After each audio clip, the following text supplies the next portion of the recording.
Hello, this is Dr. Paul Cottrell, and I'm going to be talking about the latest news. This is Sunday in late afternoon. The deal with UBS and Credit Suisse seems to have gone through.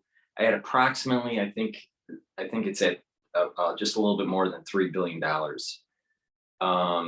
But here's the problem, okay?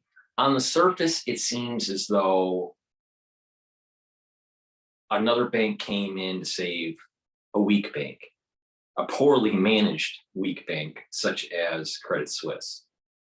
And the bonds that are associated with Credit Suisse are now worthless. All right. So companies not only trade bonds, right, treasuries or sovereign bonds or whatever, but they also release their own bonds into the market to raise capital, especially the banking industry. So the counterparties that are holding those bonds have just lost $17 billion. All right. In addition, it's not just UBS buying Credit Suisse, but they had to have a lot of explicit guarantees, explicit, not implicit, explicit guarantees from the Swiss government. So there was a bailout. This is a quasi free market intervention and a governmental intervention. It was a hybrid.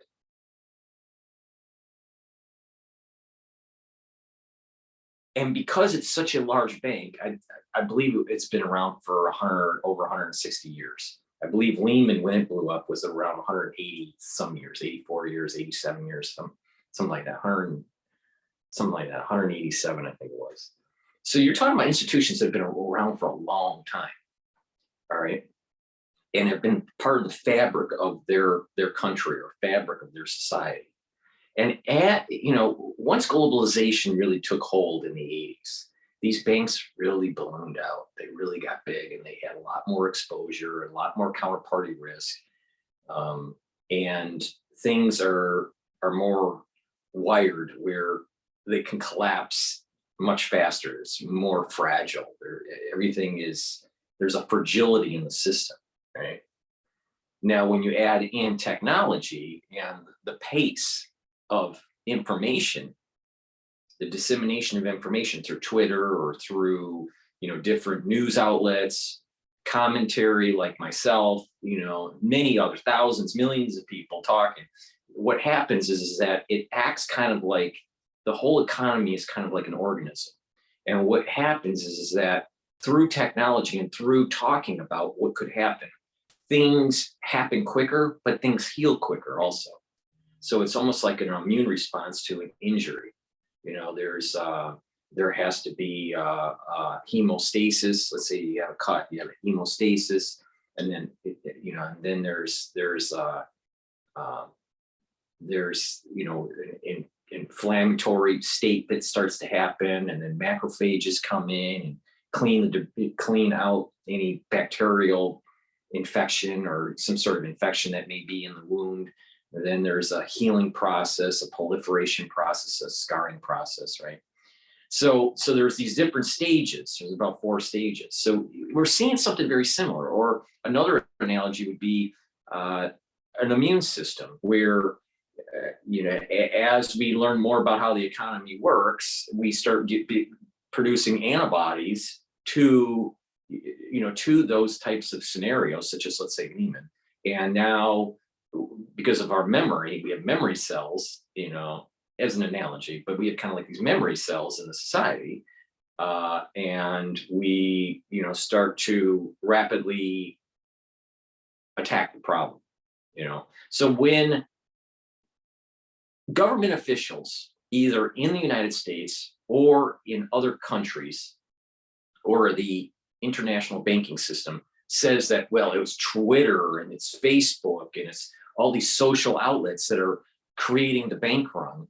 No, what it is that these systems, these social networking systems are acting as an immune system, acting as a clotting agent, acting as a way to speed the process of healing. What's the problem? So events happen quicker, but they heal quicker too. My memory, when Lehman blew up, you're talking about Lehman blowing up in around 2007, but it's kind of starting with the whole subprime thing in 2006 and goes into 2007, and then Lehman happens. But, it was a slow event. Everyone kept on, thinking, oh, it's just subprime. Oh, don't worry about it. And the market started tanking, and you got a lot of counterparty risk, not just in the mortgage-backed securities back then, but also their exposure to company bonds, the stock market, the trading side of these banks. So that causes systemic risk. That causes the reasons why the system is so fragile. These banks, as they were making money when they were borrowing low, on the interest rate when we were near zero bound, and they were issuing credit cards and loans, their spreads were pretty good. Why didn't they save this money for a rainy day to be able to absorb the shock? Instead, what they did was they increased their staff. They had bigger bonuses. They gave the money back to the money that was generated through higher dividends, which would help to raise their stock price. And then they did stock buybacks, which also helped to raise their stock. And now they need that money for the system shock. This is the exact same thing that Tim Cook was saying to Icahn, Carl Icahn, who's kind of vulture kind of investor, for lack of a better term. And he gets on boards and he kind of pushes them to give excess cash back to the investors. Well, Tim Cook was saying, when it comes to tech, you need to invest in so much money, and we don't know when that rainy day fund needs to happen. And, we need to save billions in cash to be able to absorb these shocks. Same thing in banking industry. You can't just assume that the banks are solvent. The banks have liquidity if you're looking at just the security side of the balance sheet in terms of what you have in equities, or what you have in bonds, what you have in treasuries, what you have in your loan portfolio. Cash on hand in these situations. So there needs to be a bigger buffer in cash for these banks, instead of giving it back to the shareholders, increasing the dividend, or buying stock buybacks. So these banks are getting too big. So what we really need is, after this crisis to happen, this will never happen, but what we really need is, after this crisis, we need to have a trust bust. We have to take all the banks and break them apart.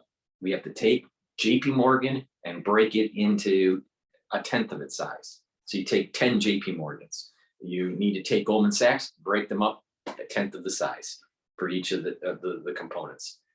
Each bank has to, and what will happen is now they grew, it took 200 years to grow into this size relative to the United States kind of trajectory here on the timeline. About 200 years to grow that big. Well, now it's time for them to be fractured, and then give them another 200 years to grow big. All right. But the point here is that they're getting too big to fail. So the way to solve that problem is trust bust. Trust bust. The shareholders would actually end up doing better, because if they have $100 in JP Morgan and it's broken up into 10 different companies, then what will happen is that you'll have 10 shares in each company. And that's how Rockefeller got really rich. It wasn't because he had Standard Oil. It was because they broke up Standard Oil, and that's how he got richer. So and we have in the case of breaking them up, makes each one of these players less systemically important. We end the too big to fail conundrum that we're in right now. All right, so it was a bailout, a quasi bailout. There was a partial free market solution with UBS coming in. Bondholders are hurt. Normally, bondholders are, at least in US law, bondholders are protected. There's different tiers of bondholders, and the equity holders are not. Well, that it seems to be, my understanding is it's flip-flopped. So what's going to happen, what possibly could happen, it all depends on what transpires in England when they come online. All right, but you got the Asian session, coming online soon. There's going to be volatility in the market, but liquidity in the aftermarket of certain commodities and all that. You know, there's going to be price moves in the currency, but the real big moves, the real big momentum is going to happen when England gets online. All right, when they get online and their markets open, it will dictate the direction of what's going to happen in New York time when we open. So my guess is there's going to be some volatility in the Asian market, but it will start to stabilize, right? When England comes on board, because of the counterparty risk of the bond holders for the ones that were holding the $17 billion in bonds, that the market sentiment will be such that it's going to short the market. And so the futures in the S&P 500 are probably going to be down in the Asian session, but further down and go up and down. It's going to be volatility during the London session. Then when New York comes on board, because you got to remember, Credit Suisse is all tied to the European market.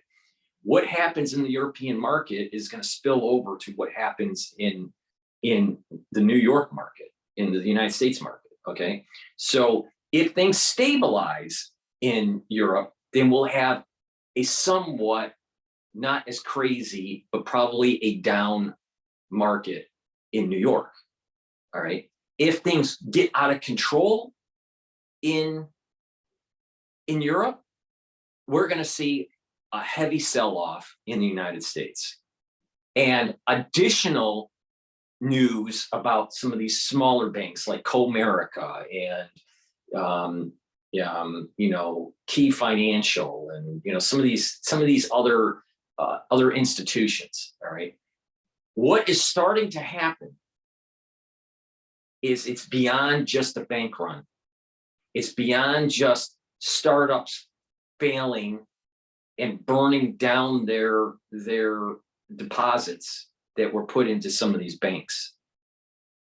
It's beyond now exposure to crypto companies that started to fail, you know, these exchange companies, right?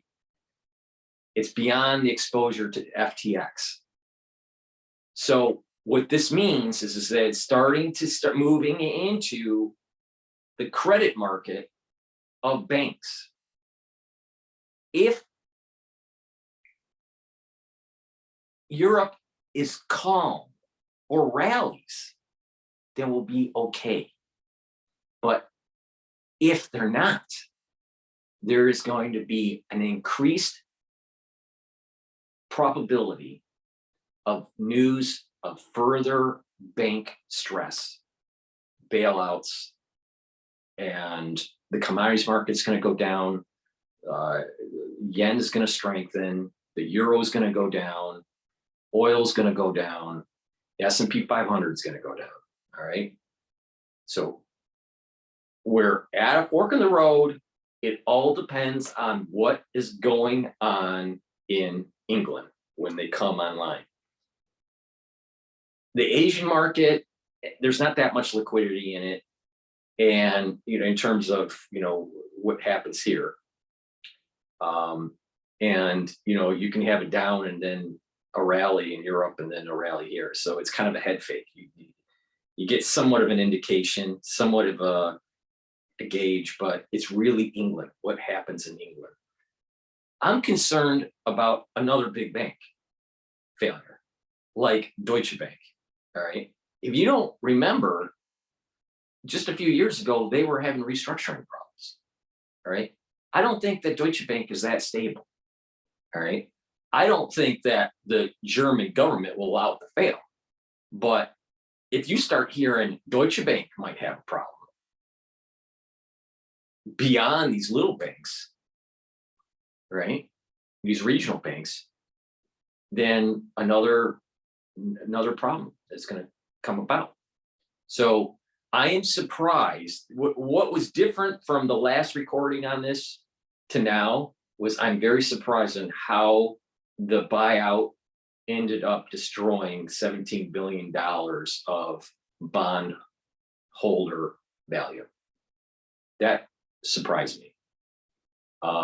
And that's going to spill over into some of these counterparty bond holding companies, right? A bank needs to raise funds. They'll go and say, okay, we're going to do commercial paper at X%. And, the terms are 60 days, 30 days, 1 year, whatever. This is the problem, that market, which is critical for banks to roll over their cash needs day to day, month to month, quarter to quarter, there may be stress in that market. That's exactly what happened to Lehman. Lehman could not roll over their debt. No one was willing to help them. And bam, they crashed. So are we seeing a canary in the coal mine? Are we seeing the moment where the commercial paper market may start to freeze? That's why I'm saying, don't worry about what happens in Asia. Worry about how London reacts, all right? Worry about how London reacts and any news about Deutsche Bank, all right? So there's going to be more bank problems, more bank failures. The United States government is probably going to have to back any bank deposit for a bank that fails just because of a political problem. But that increases the balance sheet. What's happening, even though they're raising rates at the Federal Reserve, because of these extra windows of liquidity that they're opening up for banks, they're increasing their balance sheet because they're buying these bonds at par, even though mark to market, they're below par. And that's being held at the Federal Reserve, and that money is being given to the bank. Well, that's inflationary. And the balance sheet just grew on the Federal Reserve while they're trying to shrink the balance sheet. So they're partially in quantitative easing and they're partially in quantitative tightening. So this is a fine balance here. So, sometimes, especially in Parkinson's, where you give medication for Parkinson's, you may have side effects for certain types of medication where they may be overactive, right? So you have to give or underactive, and you have to give medication that kind of reduces the first medication's effects. So if, for example, with Parkinson's, they were trying to stop a tremor, right? And they give some medication that will stop the tremor. They may exhibit low kinetics. They're not moving that much at all. They're kind of lethargic, right? Well, you kind of have to back off on either the dosage, or sometimes you provide an agonist, right? That kind of offsets that under activity or overactivity, depending on what you're treating, right? So, and that's sort of what the banks are doing. let's say, for example, in our analogy, quantitative tightening is an agonist, but it's hurting the banks so much, you have to give an antagonist to, which is in our example, quantitative easing, to offset it and slowly, bring this to be. Another analogy of what's going on with the Federal Reserve with the quantitative easing and the quantitative tightening at the same time is when you're driving a car, sometimes you have to hit the brake a little bit just to maintain your speed, right? Or your control of your vehicle. So you're accelerating. Sometimes you lay off on the accelerator. Sometimes you touch the brake just a little bit and you push the accelerator. That's kind of what you're still moving forward, but you're having an antagonistic situation, an agonist situation, or a quantitative easing situation and a quantitative tightening situation. That's what's happening in the market. So it's not linear. It's what's happening here is nonlinear. It needs feedback adjustment. That's why I keep on saying you don't want to listen to people that are linear thinkers and one-trick ponies, because the crisis in the financial markets, the crisis with COVID, they are all nonlinear functions. And so anyone that you listen to that is a one-trick pony, they'll always get it freaking wrong. Always, always, always, always. So, so that's the take that I have with Credit Suisse. And watch what happens in London's market tonight. And that will be indicative of what's going to happen in the US. And when that stress in the bond market, in the commercial paper market starts to happen, which I predict, then you're going to start hearing more bank failure and more stress, and then people are going to short the market. Now, again, I keep on saying that there are two serious support levels on the S&P 500. One is at the 3,800 and around 3,810 mark, somewhere in there. So 3,800 is a major support level. All right. Another one is 3,600 is a major support level, and that's based on a Fibonacci off of the low during the COVID crisis and the crisis that happened in 2015. There's two Fibonacci's that are kind of lining up, right? So there's this sweet spot of support between 3,600 to 3,800. We're trading just a little bit above 3,800 right now. So the market can go down, but the downside is almost over, is my point. Assuming that we don't have a Lehman event. Credit Suisse is not a Lehman event yet, but will these steps slowly provide a Lehman event? We don't know. So I still hold this idea that support level of 3,600 or 3,800 on the S&P 500, they will be tested. They'll go up and down and be tested. But once we get past this crisis, there's going to be a major rally in the market. Now, how long it takes to bring this out, I don't know. But VIX is going to be a risk indicator for tomorrow. The strengthening of the yen versus the USD is going to be an indicator of risk in the market. And the commodities market, especially oil, if it sells. So if you have oil selling off, VIX is high, especially in the 30s or the high 20s, and the yen starts to strengthen, then it's going to be a down day in the market. How do you play it? If it's a down day in the market, SPXS, and if it's an up day, SPXL. All right. Or, if you want to be passive, buy on a bad day, right? You want to buy on a bad day, to buy on the day, the SPY or something like that. That's the way for an average trader or average investor. Think about what I just said. All right. So that's my take on it. Wait for England to get on board, see what happens, see, how when they're calculating their risk models, do they have exposure primary exposure, secondary or tertiary exposure to what just happened with Credit Suisse. With this explicit guarantee from the government, I suspect that there is a lot of counterparty risk involved here. And we potentially could have a bad day in the United States. If things stabilize in England, then we might have a calmer day, less volatility, and it might rally.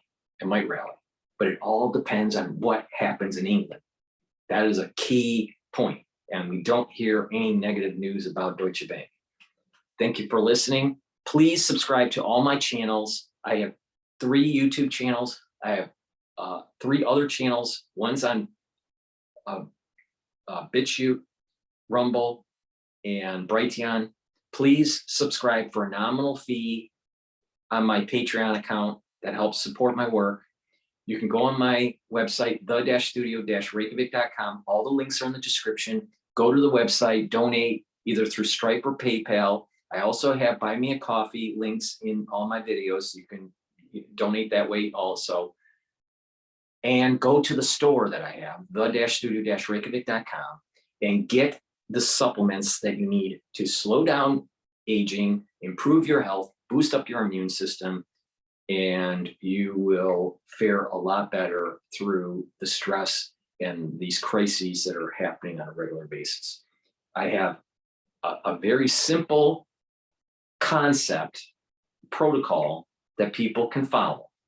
If you neutralize pathogens with nanosilvers, when you reduce reactive oxygen species with C60, and you reduce inflammation by turmeric, ashwagandha, and then you supplement that protocol with probiotics that I offer and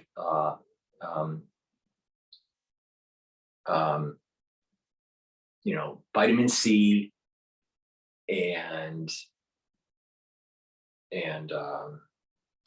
B vitamins, B complex, omega-3, you're going to fare a lot better. I offer very high quality products. Follow the protocol, add to it, and you're going to do really, really well in terms of your health, slowing down aging, improving your skin. I sell collagen. I sell skincare anti-aging boxes. I sell a beginner's and an advanced anti-aging box. I sell an anti-Fauci box, which people can understand what exactly that does. So to help support my work and to improve your health, just follow the protocol that I do every day. And you're going to see after a month, you're going to how great of an improvement your health is. Increase energy, increase your ability to recover more, from aches and pains, either through a workout or whatever. Reduce arthritis.